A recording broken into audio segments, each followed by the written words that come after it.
Hey guys! So today I have my July and August favorites for you, and this video is kind of delayed a little bit. I mean, it's almost the end of September now, but if you follow me on Twitter, you'd already know this, and you should go follow me on Twitter, by the way, if you haven't already, because I hang out there all the time. You would already know that there have been some really loud construction noises that have stopped me from being able to film any kinds of videos that require audio and talking like a favorites video.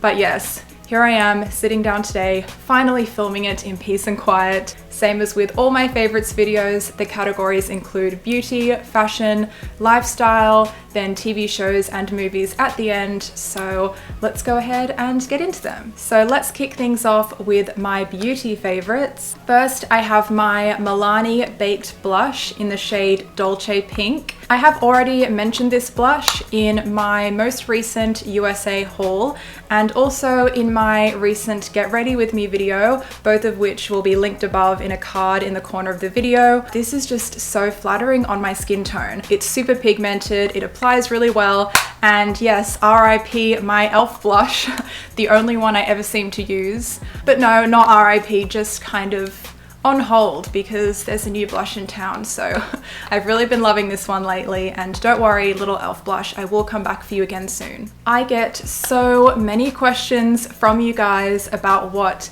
nail polish shades that I wear, especially what brands of pale pink nail polishes I wear, because I tend to wear pale pink the most. And my latest favorite is the Jelly High Shine by Barry M, and this is in the shade 520 Rose Hip. It fits all my requirements for a pale pink nail polish. It's not too dark, not too pale, it's not too warm or too cool toned, and I can usually get a really nice opaque finish with just 2 coats, as I am wearing right now. It's just a really pretty pale pink shade, so if you are all about the pale pink, definitely go and give this one a try. By the way, it's called Jelly High Shine because of the finish. It's not a gel polish, it's just a regular nail polish. My next beauty favorite is Black Musk by The Body Shop, and this is the fragrance mist.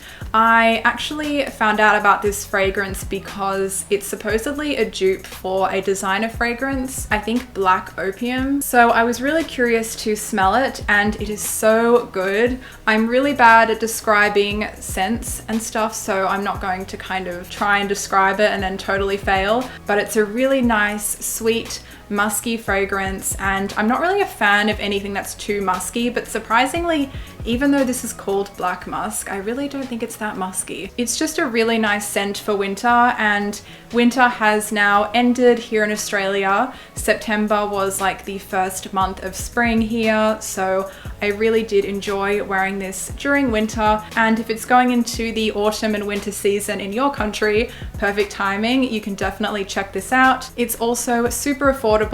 I think this one was $20, but then I also got like 20% off because it was at a new Body Shop store opening.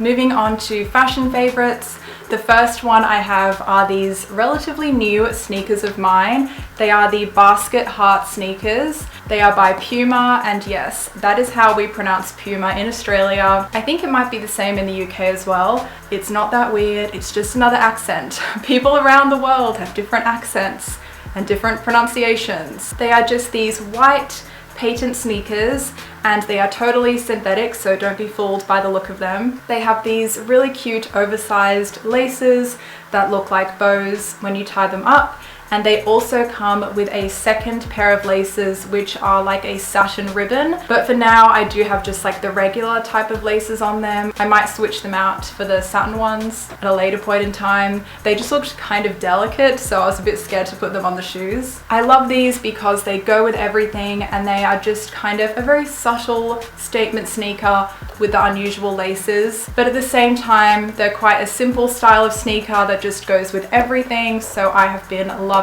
these. The next clothing item I have to talk about are the Lululemon Fast and Free Tight 2. These are seriously my absolute all-time favorite training tights because they're really thin and stretchy, but still somehow really flattering and provide tons of coverage. So they're not thin to the point of being see-through at all. They're still super opaque. They are also high-waisted, but they don't dig in at all. They're just really comfy. I have them in black and in navy in the 7/8 length, but the best feature of these tights is the side pockets. They have these really deep sewn in pockets on the side of each leg. They are so useful for stashing your phone when you're listening to music. When it comes to my training tights, regular leggings are just not going to cut it anymore. They have to have the side pockets. And yes, Lululemon is so expensive.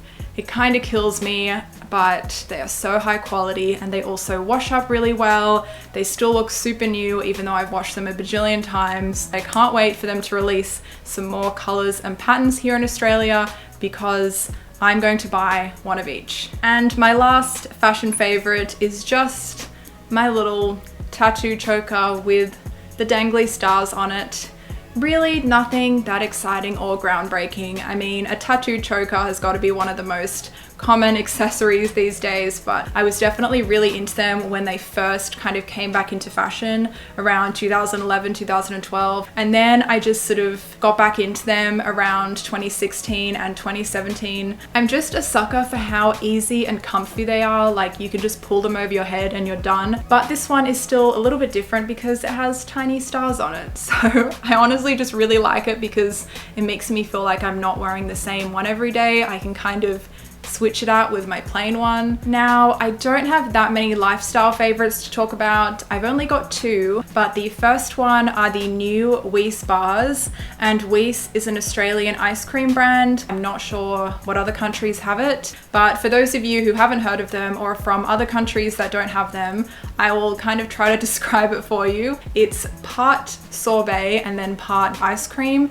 so it's like a little bit creamy and then a little bit fruity, but they recently released non-dairy versions of Weiss bars and I'm so excited. I got both flavors. One of them is chocolate and coconut and the other one is mango and coconut because the ice cream they use is a coconut dairy-free ice cream and they are so good. Oh my gosh. The mango one tastes almost exactly like how I remember the dairy ones tasting when I used to eat them back in the day. So yes, very excited about those. And my second lifestyle favorite is kind of random, but it's my barbell pad. And I don't know why it took me so long to get a barbell pad because most gyms either don't have them or they're broken or they're just really gross because so many people use them. So I just got my own one. And of course I got it in pink because, well, I love pink obviously, but I also knew that no one else at the gym would have a pink one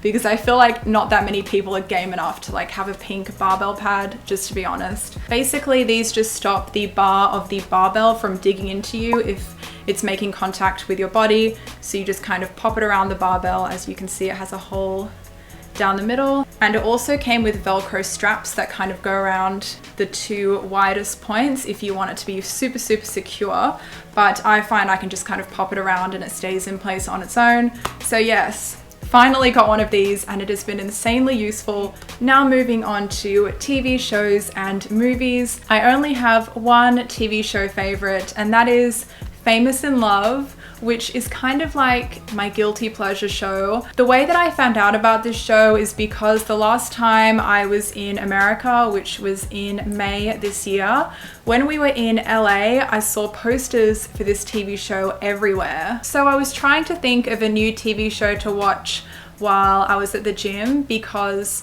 when I'm doing cardio, I like to kind of have something to watch to keep me entertained, and it needs to be a show that's easy and fun to watch. It doesn't have a complicated plot or require too much concentration, and I thought of Famous in Love, so I decided to give it a go and I watched the first couple of episodes and I was like, yes, this is exactly what I was looking for. It's about a college student living in LA and she goes to this big audition for the lead role in this like big movie series, and she gets the lead part, of course, and the series is all about how she balances school and her personal life and her friends with her new fame and kind of the movie star lifestyle. It's actually based on a young adult novel. I used to read ones so long ago that were like, you know, written from the perspective of a young teen on a TV show like soap opera or something, and this kind of reminded me of that. Sure enough, it is based on one of those books. Now let's talk about movies. I have my little list here on my laptop right in front of me.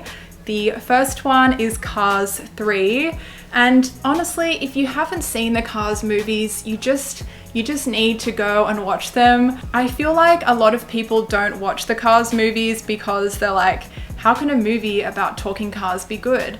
But they are so cute and funny. Seriously, just do yourself a favor and go watch the Cars movies, and then you can watch the third one because they are so cute and I love them so much. And also they are Pixar movies, and Pixar just always do a brilliant job. I also saw Baby Driver, which was just such an entertaining movie from start to finish. But basically it's about a young getaway driver who listens to music, and all of his car chases are kind of timed to the music that he listens to. So it's like a whole bunch of car chases that are all perfectly kind of choreographed to the music that the driver is listening to. And you'd think that a car chase movie would be really boring if you're not really into that, but it was still just, it was so good. And yeah, highly recommend that one. The next movie is called Wakefield. It's about a man who has a wife and kids, and one day he decides to just hide from his family in like the attic of his home, and they all think he's gone missing. Don't even watch the trailer because it gives away too much. Don't read anything on Wikipedia. It's a really interesting concept for a movie. I think it's actually based on a short story. So yeah, definitely go give that one a watch. Next movie I have to talk about is The Discovery. I've seen a lot of people talking about that movie online recently. The movie is set in a near future where a man has made the discovery, being that he was able to scientifically prove that an afterlife exists. And you kind of get to see what the world is like after people have this knowledge and all the different ways people react to this. I don't think I need to say that much more about it. Wikipedia says that the genre is romantic science fiction, which I would agree with. So I definitely recommend this one if you're into sci-fi kind of existential movies. And my last movie favorite is the only horror movie I have to talk about because I didn't really see that many really kind of decent horror films in July and August. And I know by the time I'm filming and uploading this, like a whole bunch of other ones have come out, like It and stuff, but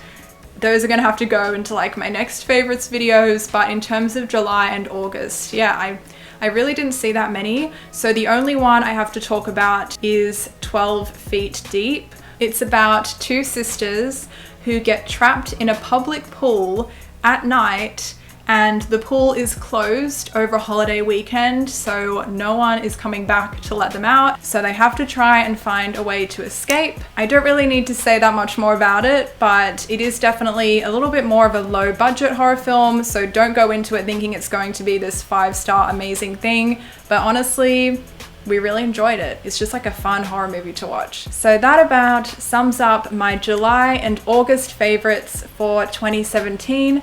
Please be sure to give this video a thumbs up to let me know if you guys would like me to continue making favorites videos, and also be sure to subscribe if you haven't already, and I will see you guys in my next one.